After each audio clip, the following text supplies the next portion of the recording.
থাকে না। এখন আপনারা কেউ বলতে পারেন যে আমাদের জীবন কি এভাবেই যাবে?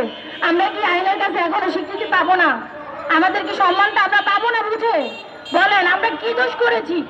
ওই শিশু বাচ্চারা যেরকম আইনে এরকম অত্যাচারের শিকার হয়েছে, এর আগেও কল্পনা নামের একটা মেয়ে এত অন্যায় অত্যাচারের শিকার হয়ে ঢাকা মেডিকেল দিনকে পর অসুস্থ ছিল, সে ভোগ করছে।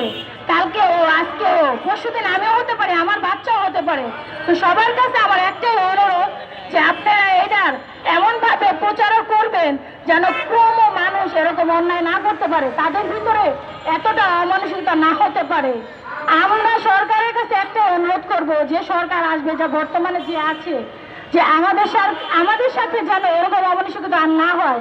সবাই যেন আমাদের দৃষ্টি আকর্ষণ করে আমাদের দিকে লক্ষ্য করে, কেন আমরা গায়ে খেটে খাই, কারো থেকে আমরা ভিক্ষে করে খাই না। সবাইকে অনেক ধন্যবাদ আমাকে বলার সুযোগ করে দেওয়ার জন্য।